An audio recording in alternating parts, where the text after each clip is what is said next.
So ayan guys, price update tayo. Infinix naman po ang ating update ngayon.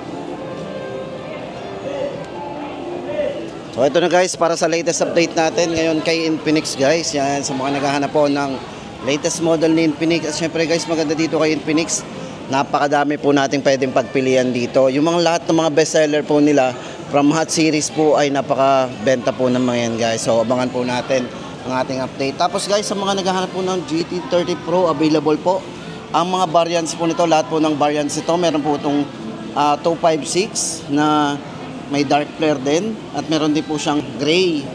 Then parehas pong available yun sa 256 at sa 512. So yun, tapos ang good news, available din po yung kanyang mga gaming kit na mga freebie nila. So yun, lahat po makakakuha guys. So yun, umpisa na po natin guys ang ating update sa kanilang mga unit. White. So ito na nga po guys, umpisa na tayo ng ating update. Ito po yung mga i-update natin dito kay Infinix. So ayan, sa mga naghahanap dyan ng mga gaming phone guys, pag sinabing gaming phone, mas magandang gamitin ito pang pang personal phone. So ito na po guys, umpisahan na natin ang update natin dito kay Infinix. So sa mga naghahanap po dyan ng budget gaming phone at latest model guys, especially ang kanila pong mga Hot 60 Pro na super ninipis. Parang ito na po yung pinakamanipis na phone ngayon na sa ngayon po ito pa lang yung pinakamanipis talaga. Kasi 5.95 inches. Super gaan. So maganda naman dyan, matibay din. Kasi meron siyang 1.5 meter drop resistance. So ibig sabihin ganun kataas lang makakasurvive yan. Yan. Then guys, umpisa na natin ang update natin dito kay Infinix. Sa mga naghahanap po ng budget lang, andito po ang kanilang Smart 10. Ito po ay may tatlong variant, 64GB, 128 and 256GB. Para po sa presyo natin dito, yan, 3,299 po ang kanyang 64. Then ang kanya pong 128 ay 4,099. Then ang 256 po naman ito ay 4,299. Yan, double check din po natin sa mga ibang branch guys, kasi minsan may mga adjustment din po sila dyan na hindi natin alam. O yan, pero sa ngayon po, yan po yung update natin. Then pagdating po sa specs guys, check na lang po natin din sa screen double check po natin. Pero babanggitin ko na rin po yung mga ibang specs nito, yung highlights po nito. Kasi sa Smart 10 po, naka 120Hz po yung kanyang smooth display sa screen.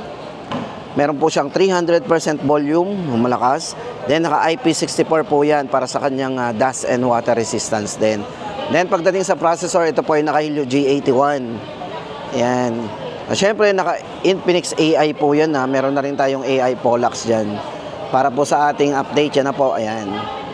Sa tatlong variants. Sa mga naghahanap ng budget lang. Tapos guys, ito na, punta naman tayo doon sa kanilang ito sa GT30 Pro. Ayan, sa mga nagtatanong po sa atin, meron po tayo, basta ganito po yung box guys. Yan po yung Dark Edition. So ito po yung Gaming Master Edition nila kung tawagin. So ito pong Gaming Master Edition, meron po itong 256GB. Meron din po yung 512. Para po sa presyo ng Gaming Edition, ito po ay kulay black. Ang price po natin sa 256 ay 14,999. Then 16,999 naman sa kanyang 512GB. At ang ganito naman pong box yan, yung ganito pong box yung naka-single. Pero don't worry guys, kasi may kasama naman siyang gaming kit din na kulay black. Ito po yung makukuha natin guys inside the box. Yan. Ang kanya pong mag-charge cooler. Yan. So maganda po dito sa kanilang cooler guys, ito po ay mag-charge na din. Pero kailangan nakasaksak din po yan. So pag tinap po natin yan sa likod, nakadikit na po yan doon sa kanyang magnetic case. Magcha-charge na rin po yung phone dyan. So ayan po yung double action, kasi habang nagko-cooling system, meron charging po na wireless. Yan. Para naman po sa variant nito, ang kanilang ito single box, may kasamang ganito. Ang 256 po nito ay 13,999. Then ang 512 po ay 15,999. So mas mababa po ng 1,000 doon sa black, yung Gaming Master Edition. Pero same specs po yan guys Wala pong pagbabago sa specs. Maliban na lang po doon sa kulay at yung kanya pong RGB light sa likod, yung red, blue, green na matitingkad na kulay yon. Naka RGB light po yan. Dito naman po ang ilaw niya sa likod is white. Yan guys, sa mga naghahanap po ng GT30 Pro. Tapos guys, ito na, punta naman tayo sa kanilang Hot Series. Ito po guys, ang kanilang Hot Series. So ito yung bagong release po ni Infinix ngayon.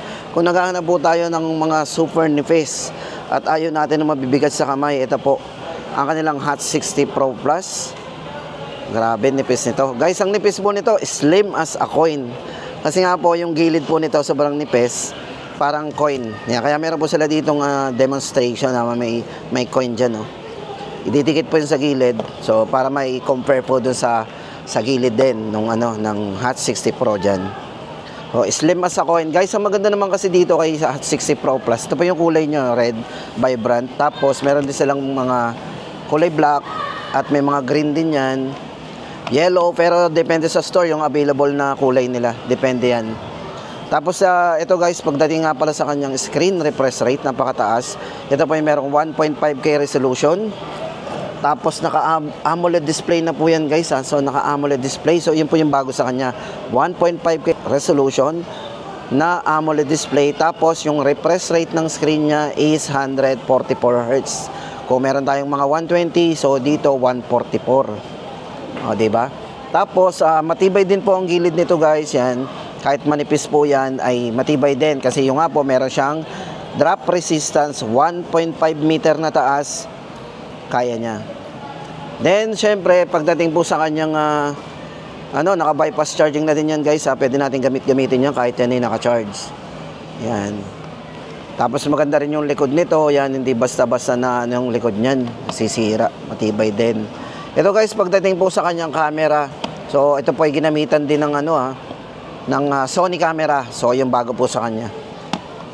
So naka Sony camera po 'yan. Ang ginamit na camera diyan ay Sony. Kaya sa mga mahilig mag-selfie, mag-create ng video, Sony camera IMX882 ang ginamit po diyan na sensor. Then pagdating sa video, ito po ay may smooth video na rin. So 'yun. Napaka-smooth ang video po nito. Ayan, hindi nagba-blur. Tapos, meron na rin siyang AI camera. So, pwede na tayo mag-erase dito. Basta nakakonect lang po tayo sa internet, gagamitin po natin yung eraser niya. Pwede. Pwede. Tapos, ang maganda pa, yung bago po dito kay Hot 60 Pro Plus, guys. Sasagadin ko na. Ito po ay ito, mapapansin niyo po dito yung button niya, yung one tap Infinix AI. So, guys, ito, pwede natin gawin shortcut ito sa mga application natin. Double tap, pwede. Isi-set up lang natin yan sa setting.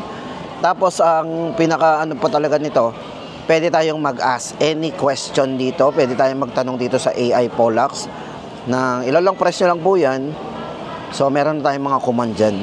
Pwede tayong magtanong. O, diba? Dito sa kanilang AI Pollax. Tapos, hindi lang yan. Ang bago po sa kanya, meron po siyang Ultralink. Halimbawa po, 1.5 kilometer po na layo. Meron po tayo ditong Ultralink. So, i-click nyo lang po dyan yung SIM and network. Kung emergency po, nawalan tayo ng load, wala tayong connection. So, meron siyang Ultralink sa setting. So, kailangan lang po pares kayo ng naka-Hot Series din po tayo. Kailangan naka-Hot Series talaga. Lahat ng Hot 60 series po ni Infinix, like yung Hot 60 Pro, Hot 60 Pro Plus, yung kanilang Hot 60i, Smart 10, lahat yun. Pwede po natin silang ma-search. Napakalinaw po ng call natin dyan, 1.5 km po ang layo. Bluetooth po naka-on. Yan. Free. O, diba? Presyo po nito, 8,999, 16 GB RAM, 256. At syempre guys, kung gusto naman natin ng mas mura, syempre yung mas budget din, pero manipis, medyo manipis din. Kasi ang kanila mga Hot 60 Pro na budget phone ay, ito, naka 6.6 mm ultra slim design din, yung frame niya. Magaan din to, naka 170 gram. Guys, 170 gram ha. Hindi ko pala na-mention guys ang bigat po nitong isa. Sobrang gaan po nito, 155 gram. Oh, 155 gram. Ito namang isa, 170 gram, lightweight. 1.5K resolution din yan. And 144 AMOLED display at naka-Corning Gorilla Glass din po yan. Pares po sila naka-Corning Gorilla Glass. Yan, MediaTek Helio G200 nga pala guys, ang processor ng dalawa. So ayan, maganda naman po sa Helio G200. Yan po ay capable po yan sa mga HDR o High Dynamic Range. So yun po yung advantage niya pagdating sa processor ng mga G99, G100. Yun lang naman po yung HDR.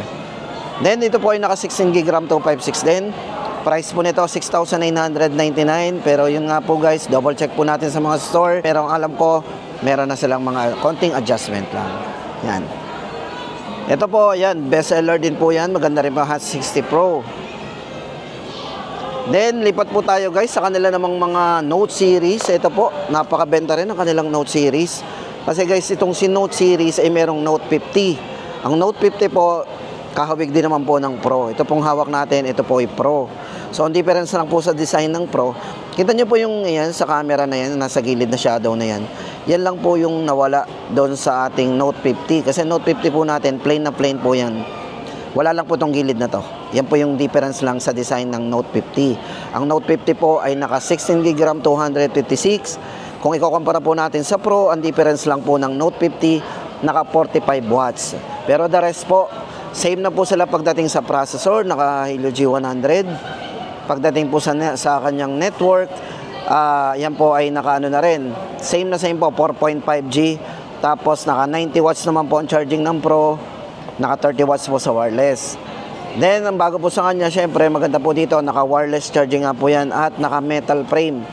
So, sila lang po, si Note 50 series lang po ni Infinix ang naka metal frame. Sa lahat po ng mga nakikita nating mga budget phone o below 10,000 or 18,000 o 20,000, sila lang po, ito lang po ang naka metal frame.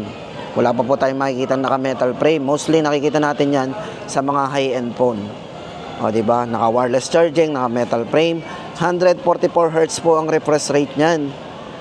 Yun. Presyo po ng ating Note 50, yun po ay naka on sale na 8,799 from 10,000. Tapos ang kanila pong Note 50 naman, Note 50 Pro, 9,999, naka 16GB RAM 256. At ang kanila pong Note 50 Pro na 12GB RAM 256, naka sale din po. From 11,999, ngayon po ay 10,999. So kung gusto natin ng mataas na RAM, yan, naka 24GB RAM maximum yon. Yung Pro po na 24GB RAM 256, ngayon po ay 10,999. At syempre guys, itong katabi naman, ito po yung kanilang Note 50 Pro Plus 5G. Syempre guys, unang-una dito, yung kanyang difference yung 5G.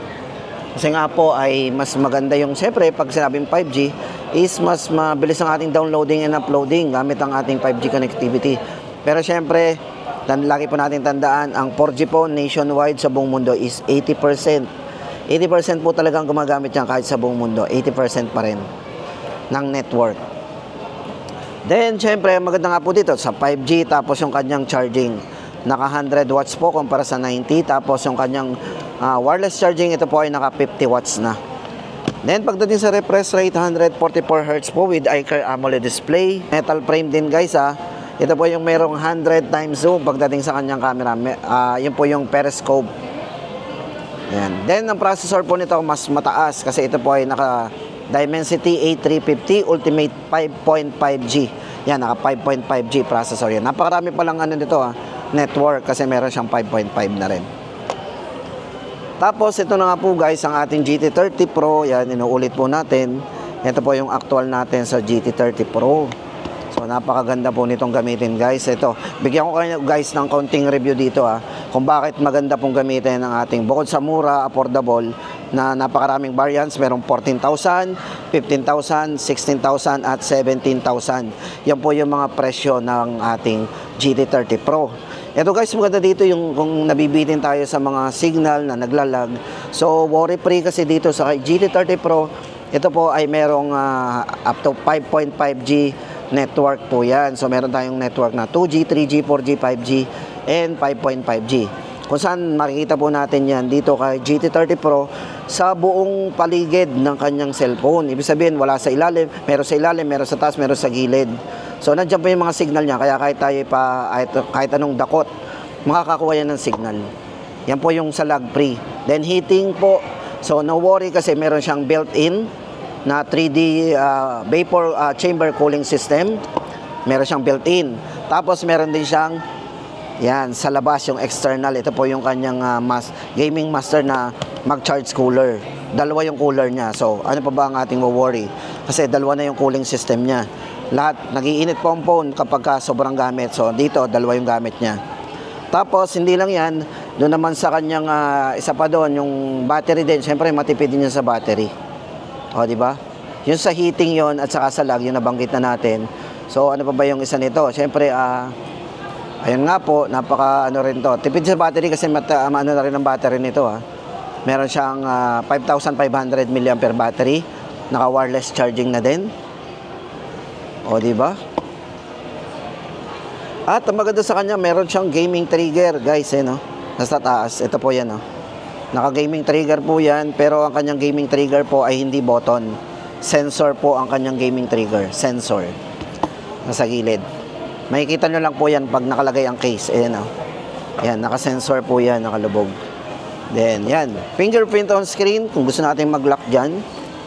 Yan, ulitin po natin ang presyo, guys, ng ating, ito po, presyo po natin dito ay 13,999 para po sa 256. Yung po ay white at gray. Then sa 512 po nito, 15,999. Yun po ay white and gray din. Pagdating sa kanyang Gaming Master Edition na kulay black, 14,999 ang 256 at 16,999 ang 512 gig. O, ayan na guys, ang ating latest update dito kay Infinix. O, ano ba ang ating hinintay pa? Ayan na, available po. Yung nga pala guys, yung tablet, di natin, muntik na nating makalimutan. Alam ko guys, marami naghahanap sa inyo ng tablet. Ito pong tablet po ni Infinix, yan, makapal po yan. So guys, kaya makapal po yan. May kasama po yung original case. Maganda yung case yan, magnetic din. Na kung bibili natin, siguro mga 1,000 mahigit yun kasi original yun. Tapos, ang kanya pong, maganda po sa kanya, dalawang variants. Meron po tayo ditong 128 at 256. So, yung dalawang pong yun, nalalagyan ng SIM. Meron tayong, pwede po siya sa Wi-Fi, pwede sa LTE o pwedeng lagyan ng SIM. Call and text po yan, pwede. So maganda naman doon kahit wala kayong Wi-Fi connectivity kasi nga po wala na tayo sa bahay, wala tayong connection sa ibang data, siya mismo magkakaroon ng data kasi meron siyang SIM. Yun po ang maganda sa may SIM, di ba? So no worry tayo para sa presyo po guys nito. Ang price po natin dito ay 6,499 at 7,499 ang 256. Sa mga naghahanap ng murang tablet. O yan na guys, ang ating latest update dito kay Infinix. Sana nakatulong ako sa inyo sa mga naghahanap ng mga budget phone and gaming phone. Pero guys, pag sinabing gaming phone, lagi nating inuulit, mas maganda siyang gamitin personal phone.